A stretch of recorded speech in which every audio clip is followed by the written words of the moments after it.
75th question. Who among the following was the famous women revolutionary was sentenced for life in Chittagong Armory raid case? After her release in 1939, she joined the Communist Party of India. അതായത് Chittagong armoury raid കേസിലെ ശിക്ഷ അനുഭവിക്കുകയും 1939 റിലീസായതിനു ശേഷം communist party of ഇന്ത്യയിൽ join ചെയ്യുകയും ചെയ്ത് women revolutionary ആരാണ്, അഥവാ ഒരു റവല്യൂഷണറി വിപ്ലവകാരിയായ സ്ത്രീ ആരാണ് എന്നാണ് ചോദ്യം. ഉത്തരം ഓപ്ഷൻ ബി കൽപ്പന ദത്ത എന്നുള്ളതാണ്. ബാക്കി ഓപ്ഷൻസ് ബീന ദാസ്, പ്രീതിലത വടേക്കർ, ലൈല നാഗ് ഇവരൊക്കെയും ഫേമസ് റവല്യൂഷണറി മൂവ്മെൻറ്റിൻ്റെ ഭാഗമായിട്ടുള്ള അല്ലെങ്കിൽ പലതരത്തിലുള്ള വിപ്ലവപരമായ മുന്നേറ്റങ്ങൾ നയിച്ച ഫ്രീഡം ഫൈറ്റേഴ്സിൻ്റെ കൂട്ടത്തിലുള്ള സ്ത്രീകളാണ്. അപ്പോൾ ഉത്തരം കൽപ്പന ദത്ത എന്നുള്ളതാണ്. 76ാമത്തെ ചോദ്യം. Who among the following passed the infant marriage preservation act in 1901 which fixed the minimum marriageable age in the stage of girls at 12 and for boys at 16. അതായത് 1901 ശൈശവ വിവാഹം നിരോധിച്ചുകൊണ്ടുള്ള ആക്ട് ഉണ്ടാക്കുകയും ഗേൾസിന് മിനിമം 12ഉം ബോയ്സിന് മിനിമം 16ഉം വയസ്സ് കല്യാണപ്രായമായി തിട്ടപ്പെടുത്തുകയും ചെയ്ത് ആക്ട് ഉണ്ടാക്കിയത് ആരാണ് എന്നാണ് ചോദ്യം, അല്ലെങ്കിൽ ഏത് ഗ്രൂപ്പാണ് എന്നാണ് ചോദ്യം. ഉത്തരം option D Gaikwad of Baroda എന്നാണ്. ബറോഡയിലെ ഒരു ഗ്രൂപ്പ് ഓഫ് റൂളേഴ്സ് അവരാണ് ഈ ഗെയ്ക്വാഡ്സ് എന്ന് പറയുന്നത്. അവരാണ് ഇത്തരത്തിലൊരു മാരേജ് നിരോധന നിയമം പാസ്സാക്കിയത് എന്നാണ് പറയുന്നത്.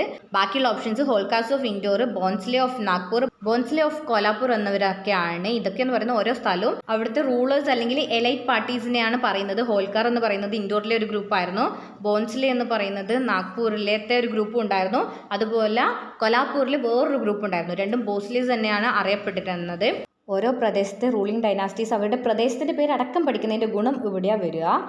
ഇവിടെ ഹോൾക്കാർസ് ഓഫ് ഇൻഡോർ എന്ന് പറയുന്നതോ ഗെയ്ക്വാഡ്സ് ഓഫ് ബറോഡ എന്ന് പറയുന്നതോ വലിയ പ്രശ്നമില്ല. ഗെയ്ക്വാഡ്സും ഹോൾക്കാർസും വേറെ വേറെയാണ് നമുക്ക് മനസ്സിലാവും. പക്ഷേ ബോൺസ്ലേസിൻ്റെ കാര്യം പറയുമ്പോൾ നാഗ്പൂരിലൊരു ഗ്രൂപ്പുണ്ട്, കൊലാപൂരിലൊരു ഗ്രൂപ്പുണ്ട്. രണ്ടും ബോൺസ്ലേസ് ആണ് താനും. അത്തരം ഡാറ്റാസൊക്കെ വേറെ വേറെ നമ്മൾ ശ്രദ്ധിച്ച് പഠിച്ച് വെക്കണം എന്നാണ് ഈ ചോദ്യത്തിൻ്റെ അകത്ത് നിന്ന് ഏറ്റവും കൂടുതൽ പഠിക്കേണ്ട ഒരു കാര്യം. 75ാമത്തെ ക്വസ്റ്റിൻ്റെ എക്സ്പ്ലനേഷൻ അവിടെ കാണാൻ പറ്റും. അതിൽ കൽപ്പനാദാസിൻ്റെ അടുത്ത് ഹൈഫൺ ഇട്ടിട്ട് വന്നിട്ട് കാര്യം എഴുതിയിട്ടുണ്ട്. Initial member of armed independence movement by Surya Sen. Surya Sen ഉണ്ടാക്കിയ ആംഡ് ഇൻഡിപെൻഡൻറ്റ് മൂവ്മെൻറ്റിൻ്റെ ഇനീഷ്യൽ മെമ്പേഴ്സിൽ ഒരാളായിരുന്നു കൽപ്പന ദത്ത എന്ന് പറഞ്ഞിട്ടൊരു അഡീഷണൽ ഡാറ്റ കൊടുത്തിട്ടുണ്ട്. എങ്ങാനും താഴെ തന്നിരിക്കുന്നതിൽ ആംഡ് ഇൻഡിപെൻഡൻറ്റ് മൂവ്മെൻറ്റിൻ്റെ മെമ്പർ ആരായിരുന്നു എന്നുള്ള ചോദ്യം ഒക്കെ വന്നിട്ട് കൽപ്പന ദത്തേൻ്റെ ഓപ്ഷനിൽ ഉണ്ടെങ്കിൽ നിങ്ങൾക്ക് ഉത്തരം എഴുതാൻ പറ്റും. അതിന് ഉപകരിക്കുന്ന ഒരു അഡീഷണൽ ഡാറ്റയാണ്. അതുമാത്രമല്ല ആംഡ് ഇൻഡിപെൻഡൻറ്റ് മൂവ്മെൻറ്റ് സൂര്യസെൻ ഉണ്ടാക്കിയതാണ്. അങ്ങനെ കുറേ കുഞ്ഞു കുഞ്ഞു കാര്യങ്ങൾ അതിൻ്റെ അകത്ത് പഠിക്കാനുണ്ട്. എല്ലാം നോക്കി സെപ്പറേറ്റ് പഠിച്ചു വെക്കുക. 77th question. Who among the following described the Cripps proposal as a post-dated check on a failing bank? അതായത് തകർന്നുകൊണ്ടിരിക്കുന്ന ബാങ്കിലെ കാലാവധി കഴിഞ്ഞ ചെക്ക് എന്ന് ക്രിപ്സ് പ്രപ്പോസലിനെ വിശേഷിപ്പിച്ചത് ആരാണ് എന്നാണ് ചോദ്യം. കേരള PSCൻ്റെ ഒക്കെ എപ്പോഴും ചോദിക്കുന്ന ചോദ്യങ്ങളിൽ ഒരെണ്ണമാണ് ഈ പറഞ്ഞിരിക്കുന്നത്. ക്രിപ്സിൻ്റെ പ്രപ്പോസൽ, ക്രിപ്സ് മിഷൻ നിങ്ങൾ കേട്ടിട്ടുണ്ടാവും. അതിൽ ഈ ക്രിപ്സ് എന്ന് പറയുന്ന വ്യക്തി മുന്നോട്ട് വെച്ച പ്രപ്പോസല് കാലാവധി കഴിഞ്ഞ ചെക്കാണ് എന്ന് വിശേഷിപ്പിച്ചത് ആരാണ് എന്നാണ് ചോദ്യം. ഉത്തരം ബി മഹാത്മാഗാന്ധി എന്നുള്ളതാണ്. 78ാമത്തെ ചോദ്യം.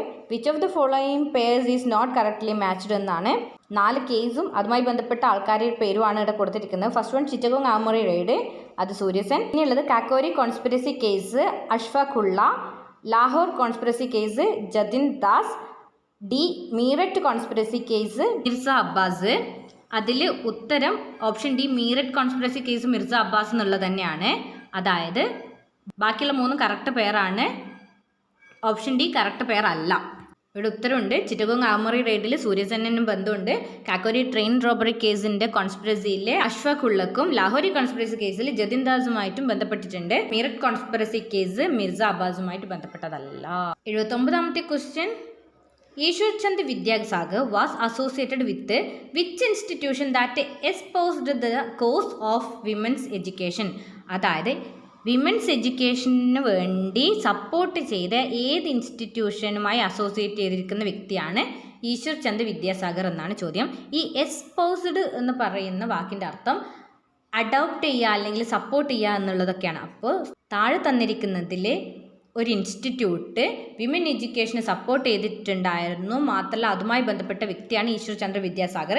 അത് ഏത് ഇൻസ്റ്റിറ്റ്യൂട്ടാണ് എന്നാണ് ചോദ്യം. ഉത്തരം option A Bethune college Calcutta എന്നുള്ളതാണ്. ബാക്കി options B Hindu college Calcutta, C girls school Barasat, D Sanskrit college Calcutta. ഈ 4 കോളേജും ഫ്രീഡം മൂവ്മെൻറ്റിൻ്റെ ഭാഗമായിട്ടും അതിനെല്ലാം സപ്പോർട്ട് ചെയ്യുന്ന തരത്തിലുള്ള ആൾക്കാരെ പ്രൊവൈഡ് ചെയ്തതുമായിട്ടുള്ള ഇൻസ്റ്റിറ്റ്യൂട്ടുകൾ തന്നെയാണ്. പക്ഷേ ഈശ്വരചന്ദ് വിദ്യാസാഗർ ബന്ധപ്പെട്ട് കിടക്കുന്നത് ബെദോൻ കോളേജ് കൽക്കട്ടയുമായി ബന്ധപ്പെട്ടിട്ടാണ്. 18th question, which one of the following are true of the mesolithic period? Mesolithic പീരീഡുമായിട്ട് അഥവാ മധ്യശിലായുഗവുമായി ബന്ധപ്പെട്ട് കിടക്കുന്ന കാര്യം ഏതാണ്, അല്ലെങ്കിൽ അതിൽ ട്രൂ ആയിട്ടുള്ള സ്റ്റേറ്റ്മെൻറ്റ്സ് ഏതൊക്കെയാണ് എന്നാണ് ചോദ്യം. എക്സാമ്പിൾസ് വായിക്കാം. Microliths are found in general. Bagor, Langhnaj and Bhimbetka are some important site. Bone of wild and domestic animals are found. Rock painting are available during this period. ഈ ഓപ്ഷൻസിൻ്റെ ഒക്കെ പ്രത്യേകത എന്ന് പറയുന്നത്, ഒരെണ്ണം microlith are found in general. Microliths പൊതുവേ കാണപ്പെട്ടിരുന്നു. മധ്യശിലായുഗത്തിൻ്റെ അല്ലെങ്കിൽ മൈക്രോലിത്തിക് പീരീഡിൻ്റെ പ്രത്യേകത തന്നെ മൈക്രോലിത്താണ്. അതുകൊണ്ട് തന്നെ എക്സാമ്പിൾ 1 കറക്റ്റായി. ഓപ്ഷൻ ബി എന്ന് പറയുന്നത് Bagor, Langhnaj and ബിംബേഡ്കർ some important sites എന്നാണ് പറയുന്നത്. അതും ശരിയാണ്. അത് ഫാക്റ്റ് പഠിച്ചാൽ മാത്രം കിട്ടുന്ന ഒരു കാര്യമാണ്. എന്നിരുന്നാൽ പോലും പഠിച്ചു വെച്ചോളൂ, ഈ 3 മൈക്രോലിത്തിക് സൈറ്റുകൾ തന്നെയാണ്. Third option, bones of wild and domestic animal are found. അതൊരു ജനറൽ സ്റ്റേറ്റ്മെൻ്റ് ആണ്. വൈൽഡ് ആനിമൽസിൻ്റെയും അതല്ല ഡൊമസ്റ്റിക്കേറ്റഡ് ആനിമൽസിൻ്റെയും ബോൺസ്, എല്ലുകൾ കിട്ടിയിട്ടുണ്ടായിരുന്നെന്ന്. ശിലായുഗ കാലഘട്ടത്തിൽ ഇത്തരത്തിലുള്ള എല്ലുകൾ കിട്ടാനുള്ള സാധ്യത കൂടുതലാണ്. അതുകൊണ്ട് തന്നെ ജനറൽ സ്റ്റേറ്റ്മെൻ്റ് ആണ്.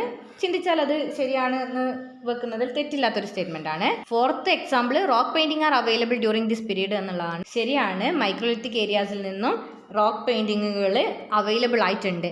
എല്ലായിടത്തും ഉണ്ടായിരുന്നു എന്നുള്ളൊരു എക്സ്ട്രീം സ്റ്റേറ്റ്മെൻ്റ് ഒന്നും അല്ല ഉള്ളത്. അവൈലബിൾ ആയിരുന്നു എന്നേ പറയുന്നുള്ളൂ. അപ്പോൾ ചെറുതാവാം വലുതാവാം കിട്ടുന്നുണ്ട്. അപ്പോൾ സ്വാഭാവികമായിട്ടും അതും ശരിയാണ്. അതുകൊണ്ട് തന്നെ അതിൻ്റെ ഉത്തരം എന്ന് പറയുന്നത് ഓപ്ഷൻ എ ആണ്. 1, 2, 3 ആൻഡ് 4 4 സ്റ്റേറ്റ്മെൻറ്റും ട്രൂ ആണ് എന്നുള്ളതാണ്.